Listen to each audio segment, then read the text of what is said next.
no colégio.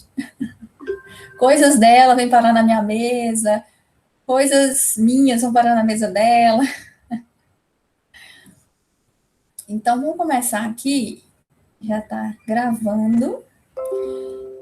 Esse material, pessoal, eu fiz ele para revisão da primeira de geografia, porque são os mesmos assuntos da nossa AR, né?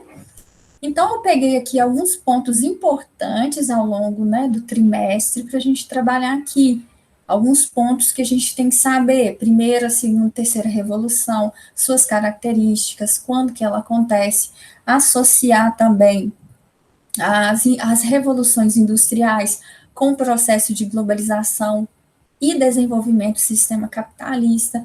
Então, nós temos que saber todas as características dessas revoluções. Além disso, o capitalismo, né, ele sofre evoluções. O capitalismo de hoje não é igual a que tinha lá no século XVI, ele sofreu ali várias alterações, se evoluindo, sofisticando, criando métodos mais eficientes de acumulação do capital. E dentre um deles, nós temos o capitalismo monopolista financeiro, que é do final do século XIX, início do século XX, que a partir deles nós temos ali o surgimento de oligopólios, monopólios, trustes, cartéis, holdings. Além disso, desse conteúdo, nós temos os tecnopolos, que é uma produção mais moderna, a partir de 1970, a terceira revolução industrial, que é marcada, né, pela produção de mercadorias de alto valor agregado, alto valor tecnológico, científico. E nós temos também as formas de produção, Fordismo, o Toyotismo e suas características. E também no século XX nós temos um processo de dispersão das indústrias pelo mundo, em busca de fatores produtivos mais lucrativos. Então, há um processo ali de saída das indústrias dos países desenvolvidos em direção principalmente para países emergentes, que são países que possuem ali uma certa infraestrutura, uma certa organização, uma política, né, mais ou menos ali estável, que vai garantir um lucro mais maior para esses países de origem. E também os impactos aí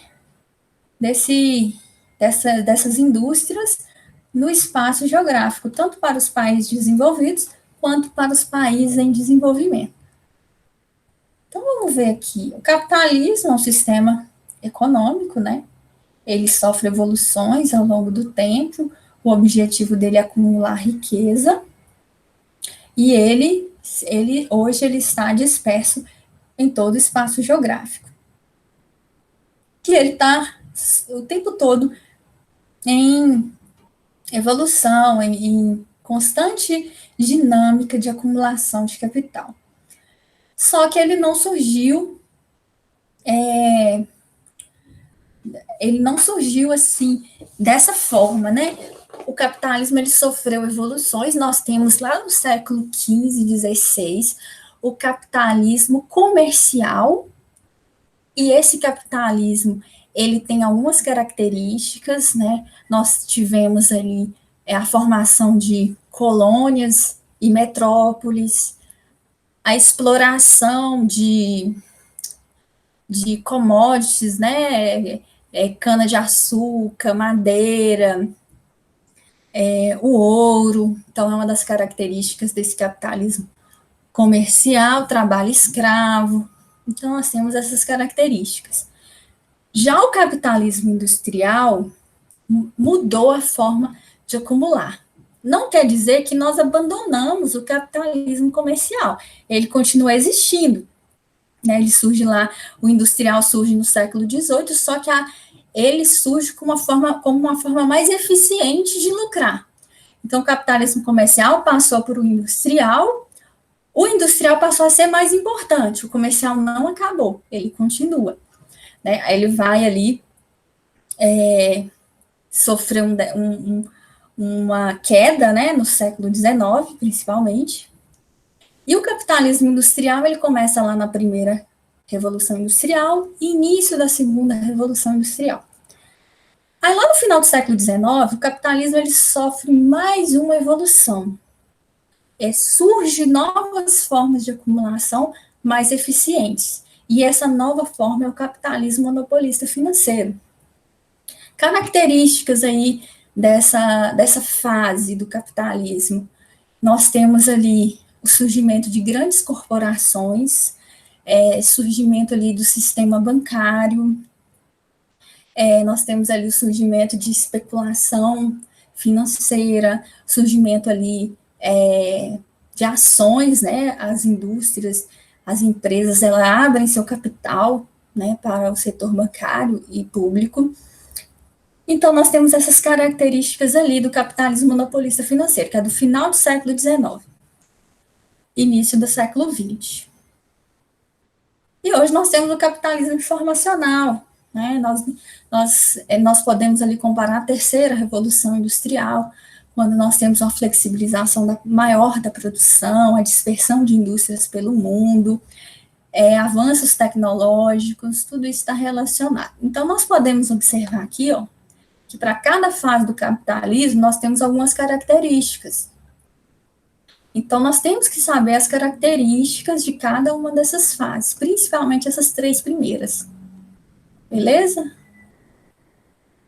Além dessas fases do capitalismo, nós precisamos entender também as características de cada revolução industrial, onde ela ocorreu, qual foi a fonte energética utilizada. No caso aqui da primeira revolução industrial, que vai do século XVIII ao século XIX, nós temos principalmente a Inglaterra. A França também participou da primeira revolução industrial, mas de forma muito mais intensa a Inglaterra. A fonte energética utilizada era o carvão mineral. Então, nessa fase, havia muita poluição ambiental, né? As indústrias se estabeleciam dentro de um determinado território e a cidade desenvolvia em torno dessas indústrias, dessas fábricas. Então, havia condições higiênicas muito precárias, houve, né, muitas pragas, muitas doenças foram disseminadas durante essa época. E a poluição do ar era muita, porque o carvão mineral, ele consegue ser mais poluente do que a queima do petróleo, por exemplo. O poder dele de absorção de calor, ele é muito maior do que o do petróleo. Então, nós temos uma grande poluição associada, né, a essa fase. As indústrias desse período eram a têxtil e siderúrgica. Nós temos ali, como é a primeira revolução industrial, o trabalho ele começou a ser especializado, né? Cada um fazia uma determinada função no chão de fábrica, né? Tinha a especialização da produção. Os salários eram baixos. Os transportes utilizados para o escoamento da produção eram os navios e as locomotivas. Elas permitiram ali o avanço dessas fábricas, e muitas fábricas, elas se instalavam às margens de rios navegáveis, né? Na Europa, por exemplo, muitas fábricas da primeira e segunda revolução industrial, elas se localizavam próximas ali de cursos d'água navegáveis. A segunda revolução industrial, ela vai de 1860 até 1970. Nesse período, nós temos ali alguns eventos importantes. Primeiro deles, que é a passagem do capitalismo industrial para o capitalismo monopolista financeiro, e nós temos o surgimento ali de várias mercadorias, é uma forma de produção em massa. Outros países entram nessa produção industrial. Então, a segunda revolução industrial, ela foi marcada principalmente por esses aspectos. A Inglaterra, a Alemanha, Estados Unidos, Japão, Itália, França e outros países, eles se industrializaram nesse período, porque é um século, né? um pouco mais de um século. Então, vários países se industrializaram.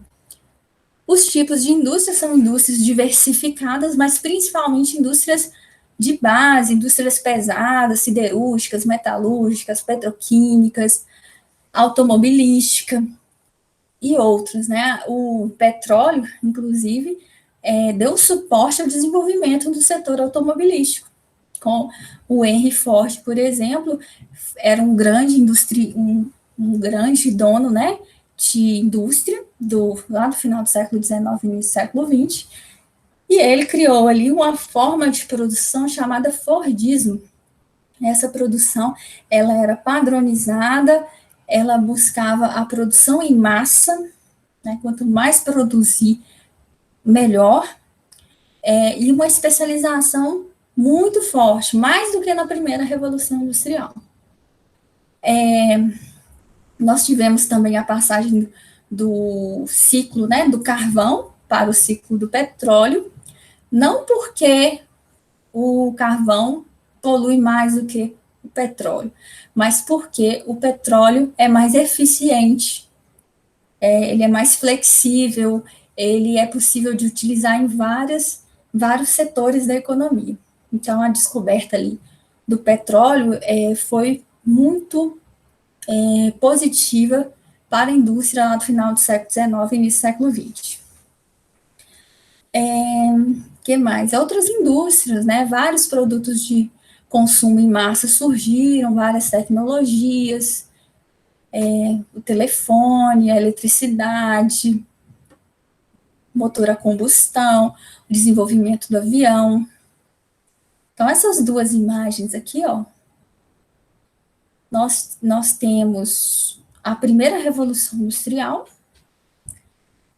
A primeira Revolução Industrial, as fábricas se instalavam na cidade, se instalavam no espaço geográfico e a cidade crescia em torno dessas fábricas. Observem que era muito poluído e também muito próximo aos cursos d'água para o escoamento da produção. Primeira Revolução Industrial. Carvão mineral, né? Já na segunda Revolução Industrial, as características são diferentes. Nós temos ali, olha, repartições nas fábricas, especialização muito pesada ali da produção, né? Cada um fazendo cronometragem da produção, por isso que nós temos o relógio aqui na frente, porque o tempo da produção era importante, o trabalhador ele tinha que executar determinadas funções no mínimo tempo possível para que a produção fosse em massa.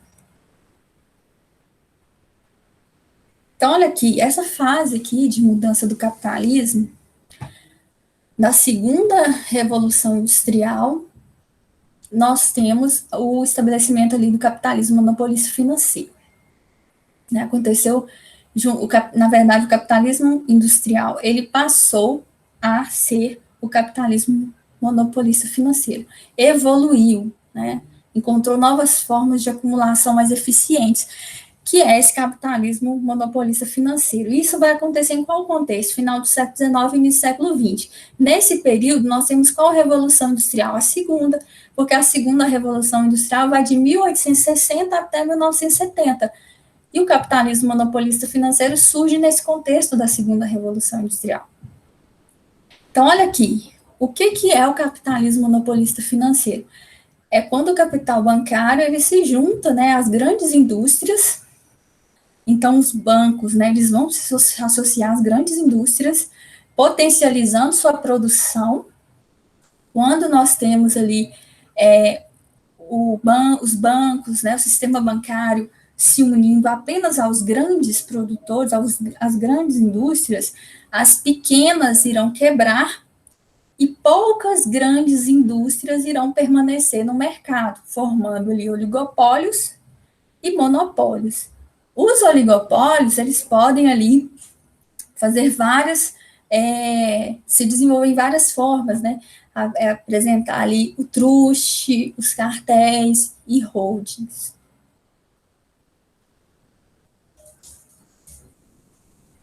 Então, o monopólio é quando uma indústria tem o domínio, a oferta de um produto no mercado, enquanto o oligopólio nós temos pequenas, grandes empresas mas poucas atuando no mercado. Então, oligopólios, ela vai, exemplo, as empresas telefônicas, as empresas de aviação civil, né? A Gol, a TAM. Então, são poucas empresas que elas atuam não somente no território nacional, mas internacional. Cada vez mais, pessoal, a tendência é que poucas empresas dominem a oferta de produtos no mercado, porque elas têm um poder econômico muito maior do que as empresas pequenas. Então, elas podem colocar melhores preços e assim quebrar as indústrias pequenas, né? Então, a tendência é essa. Agora, essas poucas empresas, indústrias que ficam ofertando ali o produto no mercado, elas se organizam de algumas formas, né? O truste, o truste é quando uma empresa ela se funde com a outra. Uma vai comprar com a outra. Então, elas vão se unir. Não existe mais Sadia e Perdigão. Existem as marcas, mas quando você vai olhar atrás dessas marcas, elas são unidas, os mesmos acionistas, né? Os mesmos donos, né? Então, esse truste, ele pode ser a associação de empresas de ramos diferentes que dominam toda a cadeia produtiva, como, por exemplo, a Petrobras, que vai desde a exploração, refinamento, transportes, até a comercialização, né, através dos postos BR. Então, ela vai dominar toda a cadeia produtiva, é o truste vertical. Já quando uma empresa ela compra outra que faz a mesma coisa que ela, nós temos o truste horizontal. Olha, horizontal, né?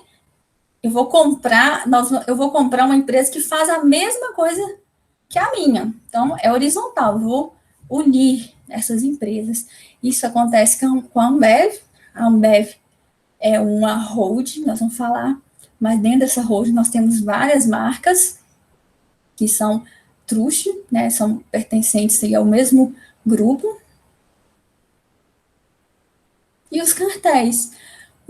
Os cartéis, aqui no Brasil, é uma prática ilegal, é proibido, mas isso acontece muito, né, em postos de gasolina, que padronizam o valor, né, do litro da gasolina, do litro do álcool.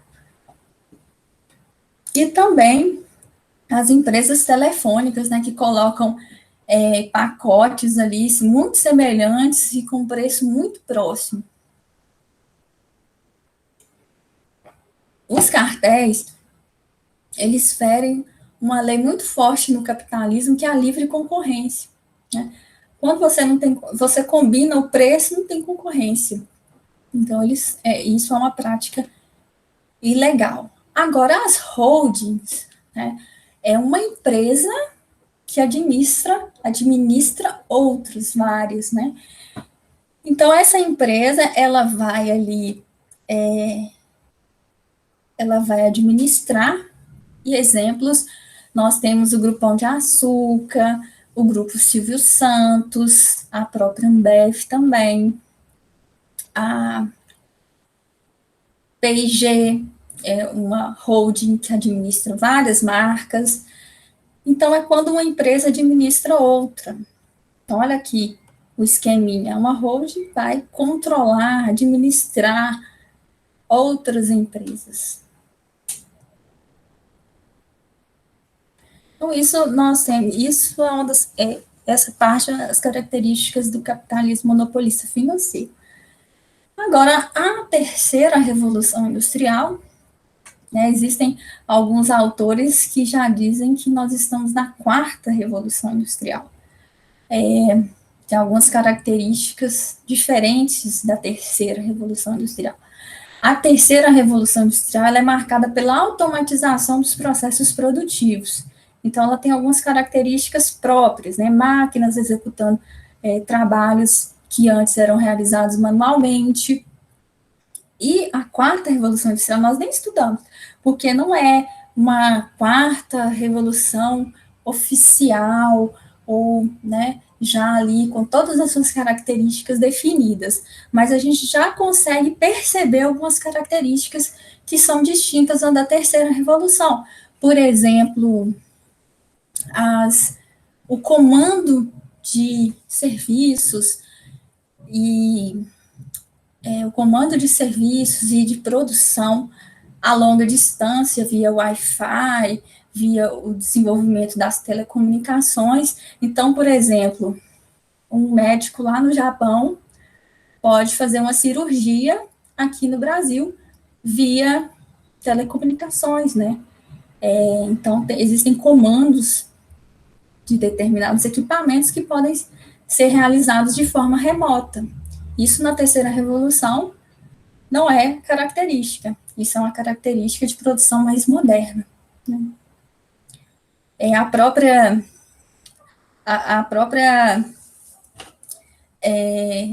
automatização, não, transações, compras pela internet, transferências bancárias, tudo isso está promovendo alterações no espaço geográfico. Por exemplo, a tendência é que os bancos acabem, né? Antes a pessoa ia muito mais no banco do que hoje, porque hoje ele consegue resolver tudo, né? Eu consigo resolver tudo com minha gerente no WhatsApp, né? Então, eles têm como verificar se é o cliente mesmo que está naquele celular. Então, faz várias perguntas e passando essa fase ali de segurança, você consegue resolver sua vida sem precisar de ir no banco. Então, a tendência é que agências, elas se fechem e redução de emprego é uma característica também. Mas vamos aqui à terceira revolução industrial, né? Então, nós temos dentro dessa terceira revolução industrial a inserção de novas tecnologias, muita ciência, muita informação incorporada nos produtos.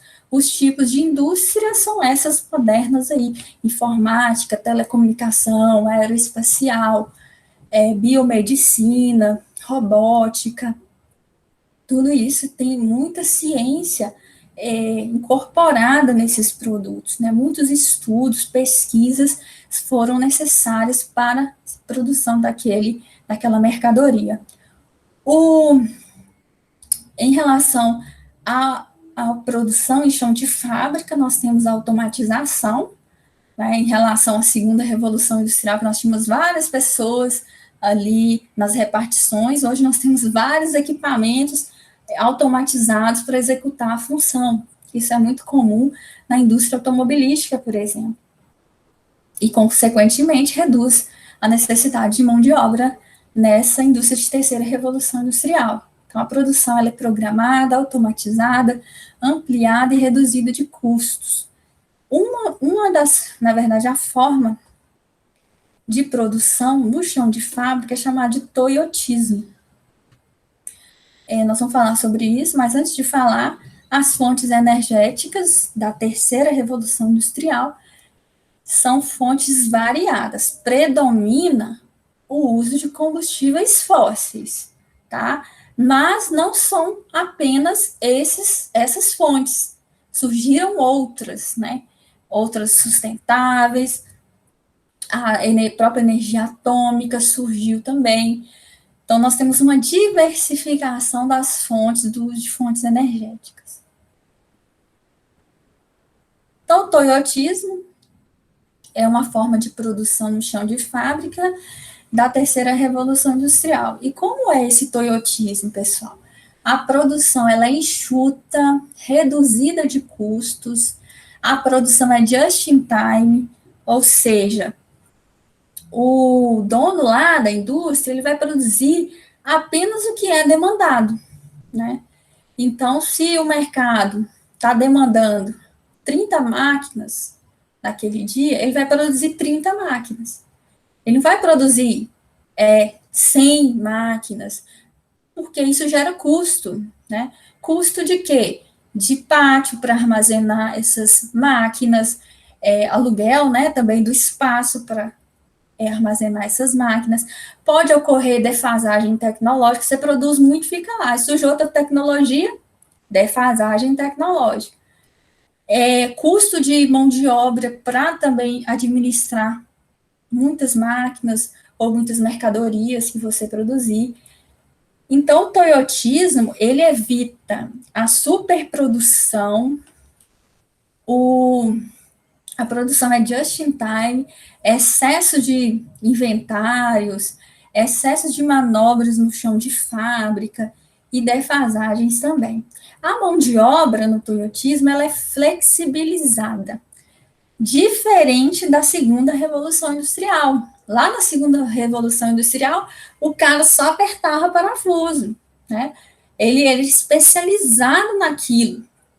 Agora, na terceira revolução industrial, não houve uma alteração onde a mão de obra utilizada para a produção dessas mercadorias de alta tecnologia, ela precisa de ser qualificada, são engenheiros, são vários profissionais técnicos ou mão de obra mais qualificada que se destacam nessa produção. Além disso, pessoal, a mão de obra ela é mais flexibilizada no sentido de que o cara que é contratado por uma indústria de terceira revolução industrial, ele tem que ser adaptado ele pode ser, né, ele deve ali conseguir participar de vários setores da produção, vários processos, passos ali da produção. Então, quando não é, né, incomum você encontrar, por exemplo, o cara que é engenheiro mecânico, né? Ele às vezes trabalha na parte administrativa de compra de mercadorias, então ele vai avaliar os equipamentos, ou ele pode estar também na fiscalização da produção, inventando novas mercadorias. Então ele é flexível, ele faz de tudo um pouco no chão de fábrica, ele não é apenas aquele cara que aperta parafuso. Então, existe essa flexibilização. Eu vejo muito isso lá no colégio, né? Os militares, por exemplo, eles são muito flexíveis, eles trabalham na parte administrativa, na coordenação, eles são militares que já é uma outra atividade muito diferenciada, né, do professor. Então, eles executam, se tem uma missão numa fronteira, eles são direcionados para isso. Então, eles são muito flexíveis, né? É a mão de obra que nós precisamos hoje em dia, na terceira revolução industrial, são essas pessoas qualificadas e muito flexíveis, que dão conta ali de vários passos ali do processo produtivo. Os tecnopolos é o núcleo, né, onde nós temos essa produção de alta tecnologia. Os tecnopolos é a associação entre indústria e centros ali de educação, institutos educacionais, universidades. Então, nós temos a união desses setores que até antes da década de 1970 eram separados, né? Produção é uma coisa, educação é outra. Agora nós temos a união desses setores para a produção de mercadorias de alto valor agregado. Então, Vale do Silício brasileiro, né? Campinas, lá na Unicamp, o Vale do Silício na Califórnia, nos Estados Unidos, há uma grande concentração de universidades, as sedes de muitas grandes empresas estão localizadas ali.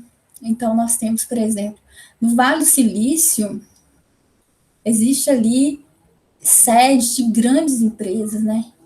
Yahoo, Amazon, Instagram, Facebook, todas essas empresas que atuam em nível global, elas estão constantemente aprimorando as suas mercadorias.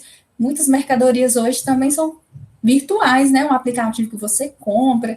Então, isso está sempre ali no processo de melhorias, e isso vai se dar onde? Não é em qualquer lugar, é onde nós temos ali a maior concentração de pesquisadores que são especialistas nessa área, que vão desenvolver esses produtos.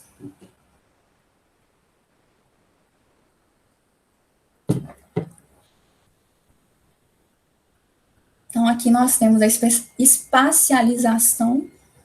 Estou usando aparelho, gente, mas tá tão difícil conversar, toda hora eu erro, mas é por causa do aparelho, dificulta a fala, fica mais difícil de falar, eu não acostumei ainda não. Então, nós temos aqui a espacialização dos tecnopolos no mundo, né? E podemos observar ali a especialização do espaço geográfico, o Vale do Silício, nós temos ali o desenvolvimento de determinadas mercadorias, na China outras, na Coreia do Sul. Então, nós temos ali uma espacialização e especialização nos territórios, que vai ali desenvolver aparelhos eletrônicos, softwares, aparelhos de imagem, desenvolvedores especializados em efeitos especiais, robótica, então, tecnologias fotográficas. Então, tudo isso nós temos uma especialização no espaço geográfico. Existem países com tecnopolos especializados nessa produção ali. Agora vamos estudar aqui a desconcentração das indústrias no espaço geográfico. Pessoal, as indústrias, elas, principalmente a partir da Segunda Guerra Mundial, elas começaram a migrar, a sair dos seus territórios, buscando fatores produtivos mais lucrativos, né? E isso aconteceu principalmente por causa da evolução dos meios de transporte, telecomunicação, né, que permite que uma indústria ela se desloque lá para a China, mas que aqui nos Estados Unidos ele tem um controle, né, via telecomunicações. Existe aqui nesse espaço uma rede de transportes que vai auxiliar no escoamento e na comercialização dessa mercadoria. Então, essa dispersão das indústrias no mundo, ela só ocorreu em função do desenvolvimento desses dois setores, telecomunicações e transportes. Agora, por que essas indústrias saem de seus territórios? Porque ali os salários são elevados, as políticas ambientais são rigorosas, os sindicatos são organizados, ou o preço médio da mão de obra é muito caro. Logicamente, pessoal, que um técnico numa indústria automobilística lá nos Estados Unidos, ele recebe muito mais do que um técnico aqui no Brasil, provavelmente a metade, ou se não for muito menos, né? Então, nós temos aí, gente, lá na Ásia, existem fábricas que a produção de uma mercadoria são centavos, né? O que nos Estados Unidos seria em dólar, né? $2 por mercadoria.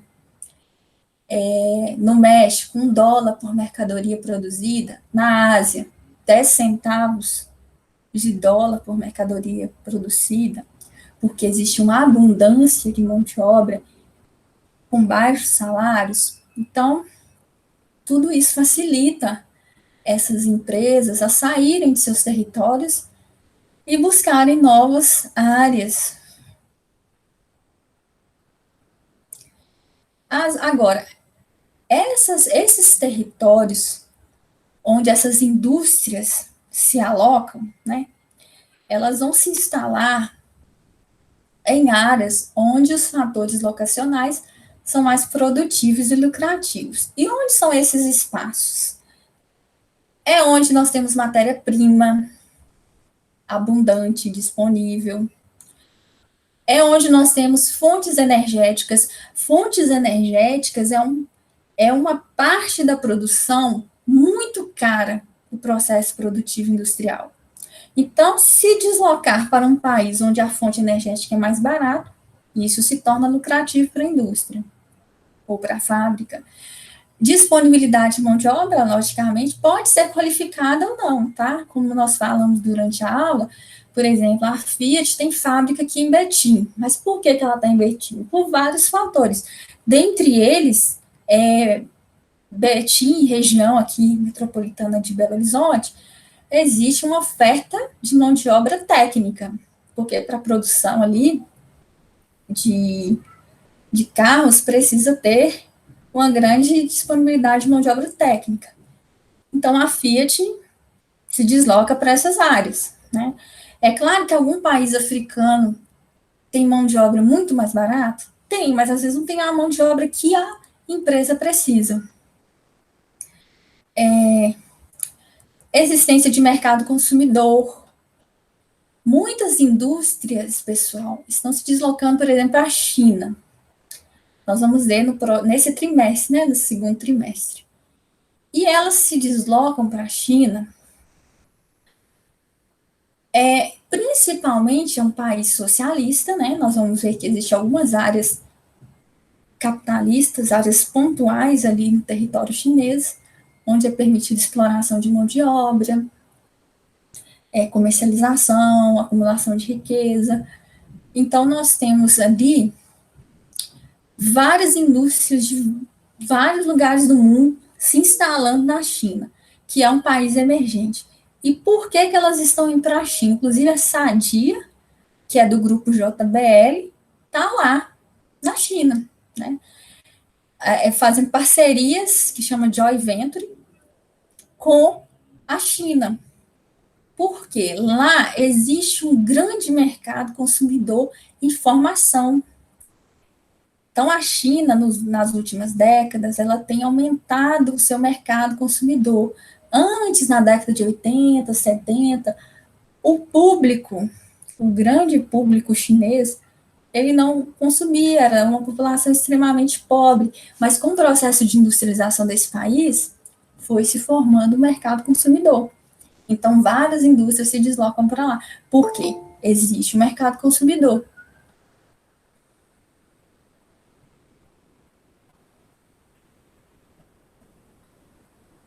Leonardo Xavier da turma?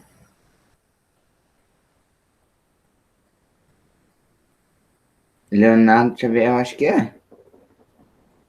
Mas eu não vou poder aceitar, não. Porque eu não sei se... Eu não sei se esse aluno... Deixa eu ver aqui.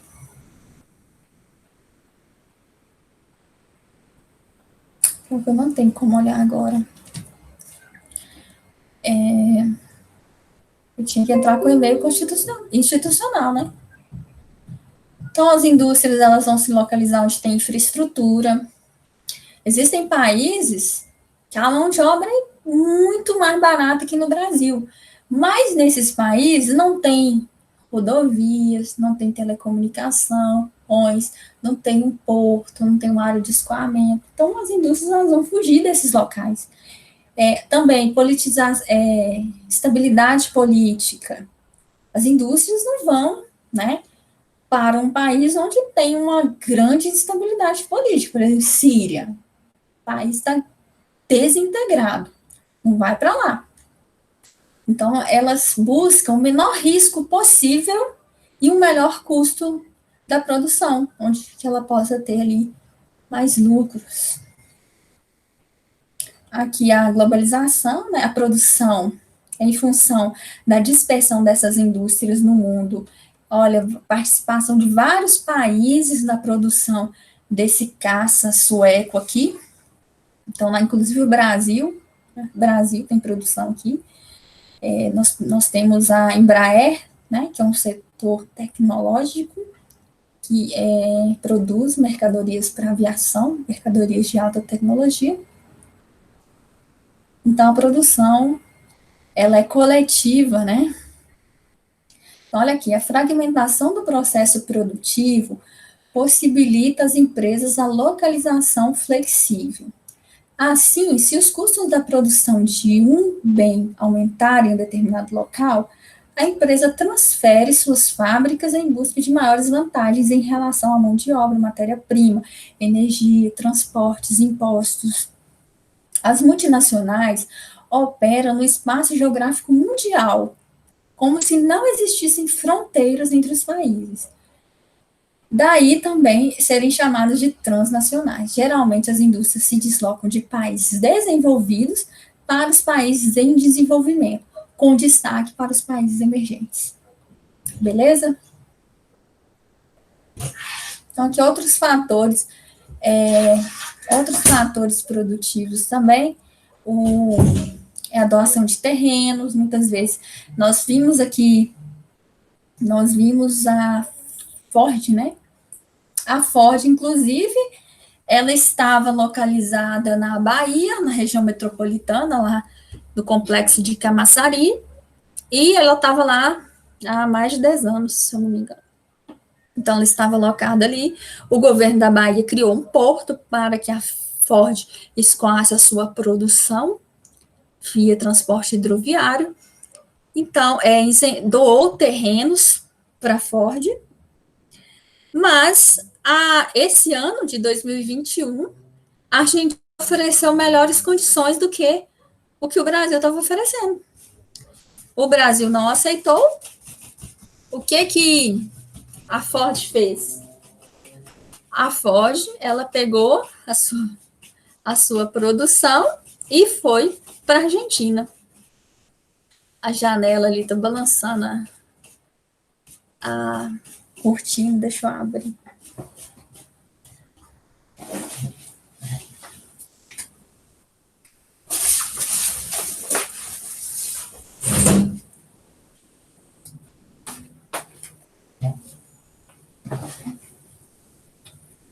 Pronto.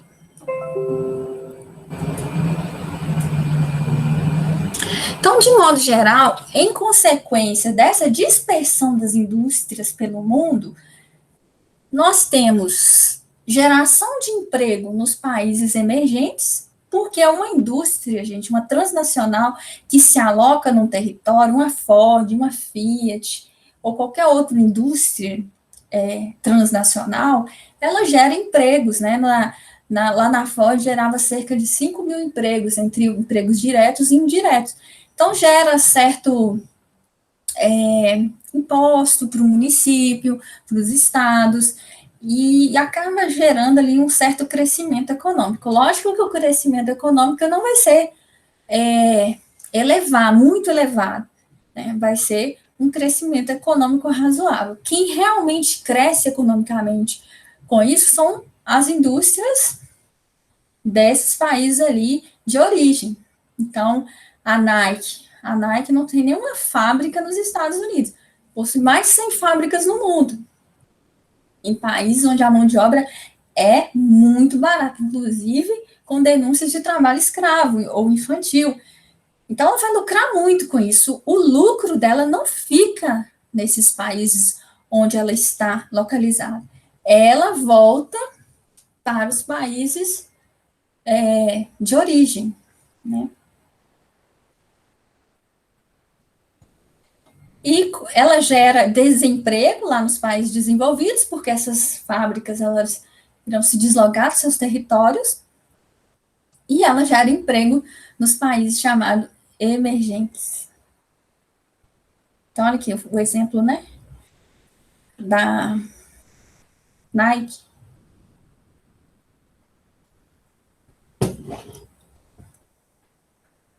Divisão Internacional do Trabalho.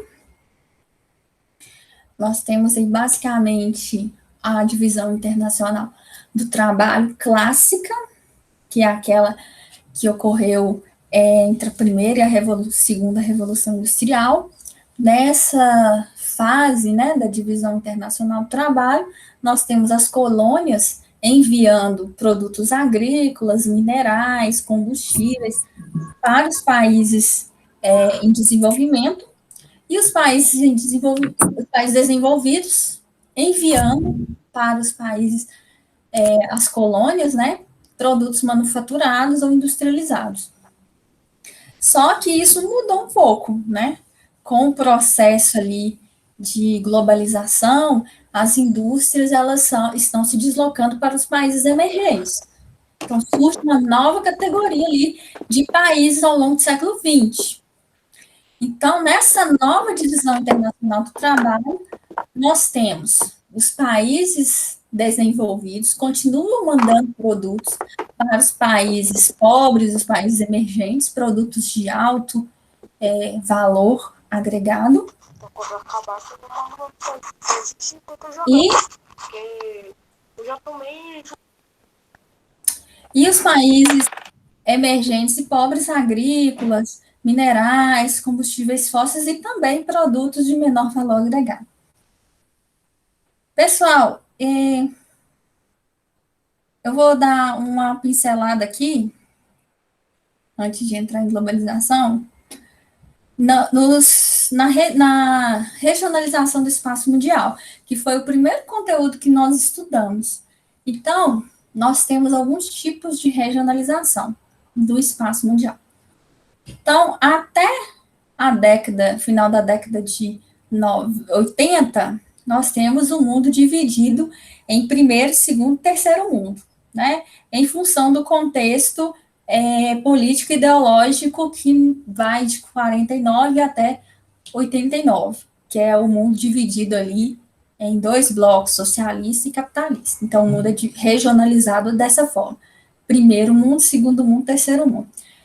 O socialismo entrou em decadência. A partir da década de 90, nós temos uma nova forma de regionalizar, mais apropriada para aquele contexto, que é a regionalização geoeconômica.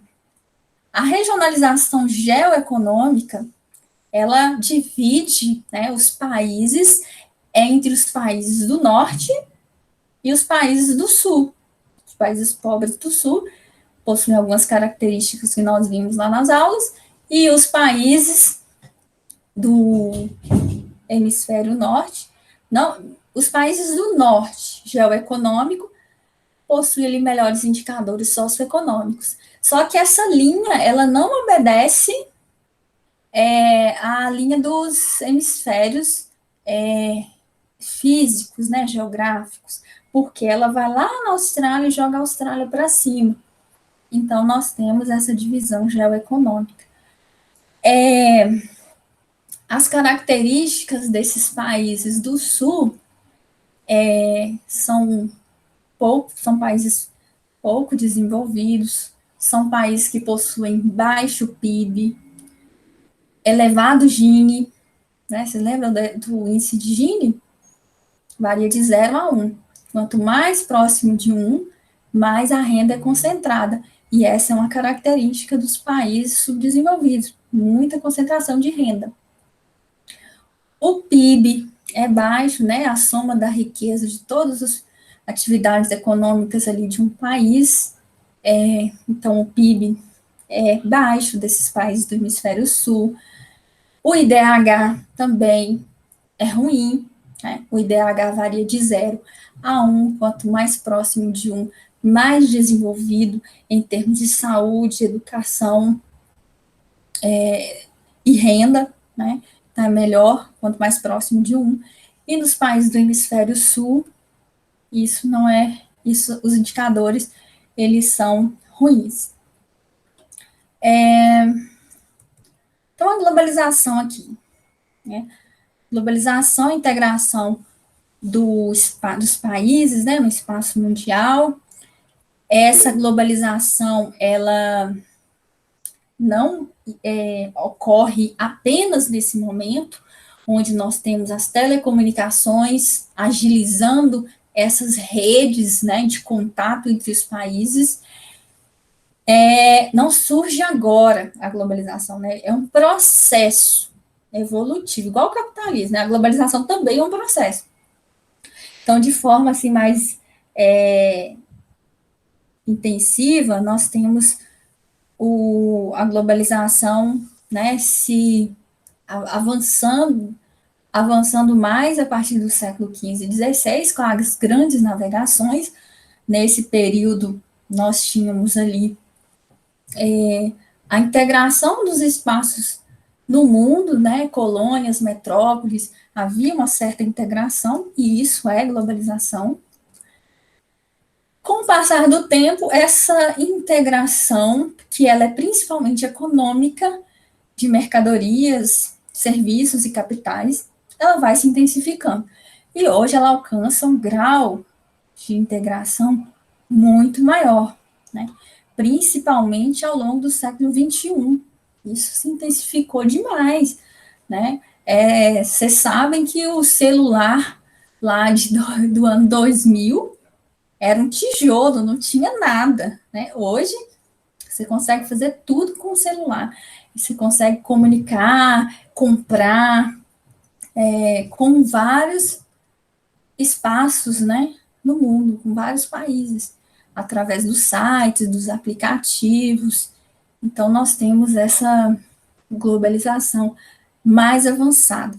Agora, a globalização, ela precisa do desenvolvimento dos transportes e também das telecomunicações. Portanto, existem regiões no mundo que são mais integradas do que outras. Por quê? Porque os setores de telecomunicação e transporte são mais desenvolvidos. Então, na Europa e América do Norte, por exemplo, nós temos uma maior integração, porque é bem melhor estruturada em relação às redes de transporte do que outros espaços no mundo. A Ásia também, ela está se integrando mais. A África e a América do Sul precisam ampliar muito as suas redes de transporte para melhor se integrar no espaço mundial. Então, se hoje nós achamos que o Brasil ele está integrado no espaço mundial em termos econômicos, sociais, culturais, nós estamos integrados, mas não tanto quanto os países desenvolvidos. Por quê? Os nossos transportes, e as telecomunicações não são tão disponíveis e estruturadas quanto os países desenvolvidos. Em função disso, olha aqui esse mapa, né? Esse mapa aqui é um mapa de fluxo de mercadorias. Então, nós temos aqui embaixo a América Latina e África. Observem que as setas, elas são mais estreitas, indicando ali trocas menores, trocas comerciais menores. Enquanto que na Europa, as setas que saem da Europa, Ásia e Estados Unidos, elas são bem maiores, indicando maior integração econômica entre esses espaços, entre essas regiões. Agora aqui, consequências da globalização. A globalização, ela tem aspectos positivos e aspectos negativos. Um dos aspectos negativos é o aumento do desemprego em função da adoção de novas tecnologias, principalmente aquelas de terceira e a quarta revolução industrial que eu comentei com vocês. Então, a redução das agências bancárias, com certeza, vai reduzir a mão de obra. Uma fábrica que o processo produtivo é automatizado também vai reduzir o número de funcionários, né? Hoje, até nos supermercados, né, a tendência é essa, a própria pessoa que passa as suas mercadorias, vocês já viram? No Extra, eu acho que tem, no supermercado BH do Center Minas também tem. Na Europa é assim, então a pessoa ela faz a compra no supermercado e ela passa num caixa que não tem funcionário, né? Então a pessoa vai passando ali as suas mercadorias e a máquina vai somando ali o valor e depois você paga com um cartão. Então é uma tendência, né? Um fator positivo são trocas culturais de várias culturas, povos, línguas. Isso é benéfico, né? Isso é um ponto positivo. Um mundo globalizado em termos culturais, reconhecimento das diferenças, né, e valorização também. Os avanços nos meios de transporte também, que permitem o deslocamento das pessoas, das mercadorias com maior facilidade, menor custo. E também o avanço nas telecomunicações, que permite trocas comerciais, o comércio fica mais aquecido e menos burocrático, né? Outro dia eu fiz uma compra aqui num site que é lá da China, né? Então, eu comprei mercadorias que chegou para mim em 15 dias. Eu não gostei de algumas peças, eu vou devolver. Então, sem burocracia, né? Desburocratizando o processo comercial, que em outros tempos isso era impossível, né? Sem a intermediação de um funcionário. Então, esse processo de compra pela internet, envio, não gostei, vou devolver, é sem burocracia, né? Então, isso é uma tendência, agilidade, rapidez. Só que em termos mundiais, nós temos ali um aumento das desigualdades socioeconômicas. Por quê? Como esse mapa aqui, né, que nós vimos, as trocas comerciais entre as regiões mais desenvolvidas, ela é mais intensiva. E logo, os lucros oriundos dessa comercialização são maiores. Então, nós temos aqui uma concentração de renda nos países desenvolvidos. 75% do comércio mundial concentra-se nos países ricos, onde vive apenas 20% da população mundial. Então, é muita concentração de renda, né? Existem dados, pessoal, que explicam, né, como que a pobreza aumentou com a globalização. Então, na década de 80, 90, uma pessoa lá da Tanzânia recebia, sei lá, 16 vezes a menos do que um americano. Hoje, ele recebe, não sei, é um valor muito maior do que 16, tipo 50 vezes menos do que a renda de um americano. Então, amplia as desigualdades no espaço mundial. Uma outra consequência negativa também da globalização é a dependência tecnológica, né? Nós estamos aqui submetidos. Como nós não produzimos essas tecnologias, nós produzimos algumas tecnologias, mas muito inferiores àquelas que são produzidas nos países desenvolvidos.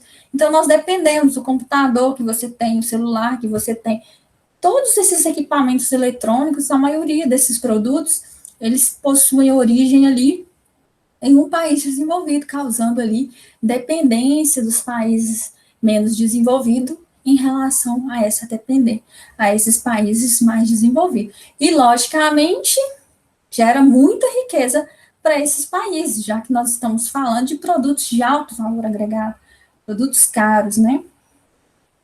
Impactos ambientais também é uma consequência negativa da globalização, porque o consumo aumentou muito, né? O consumo aumentou muito com a globalização.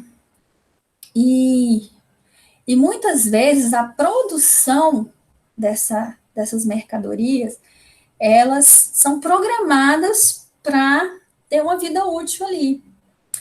Então, as lâmpadas, né, as geladeiras, o computador, o celular, ele tem um prazo de vida útil, ele vai funcionar bem ali 3, 4 anos, daqui 3, 4 anos vai começar a dar defeito, mas isso é programado, muitas vezes, né, esses defeitos, eles são programados, chama obsolescência planejada, esses produtos, eles precisam dessa reposição pela indústria, senão a indústria não lucra.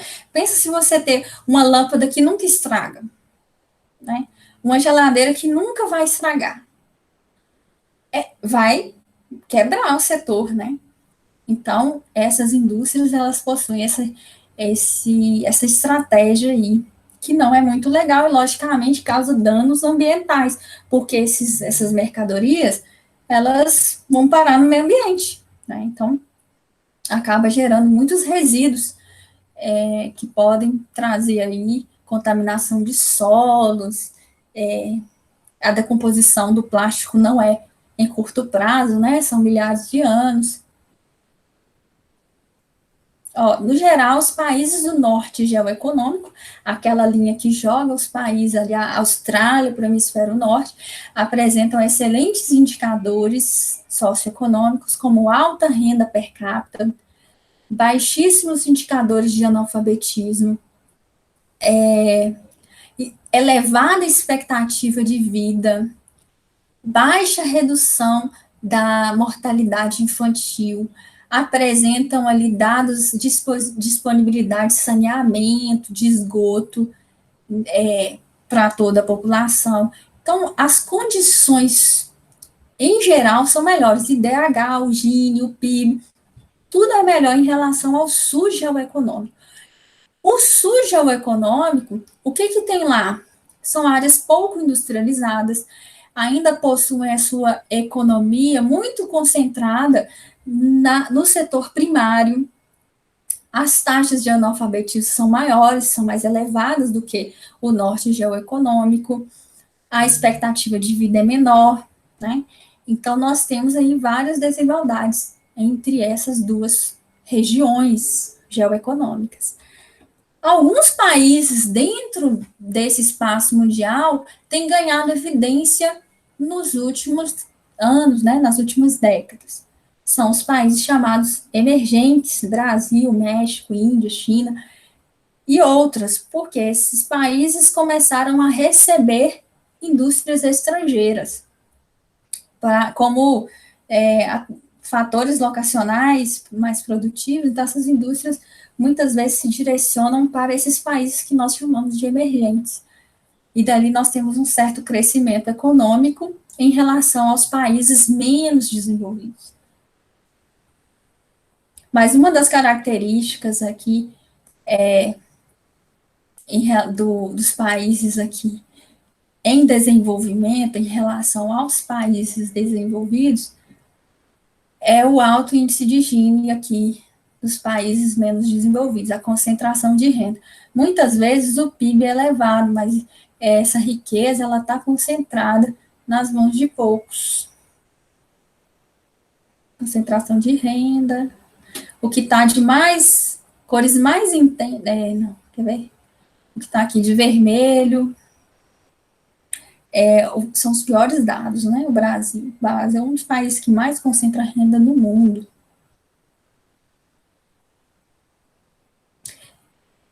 Então, é isso, pessoal. Nós conseguimos fazer aí um apanhado dos principais conteúdos da prova. E agora, se vocês quiserem tirar dúvidas, estou à disposição.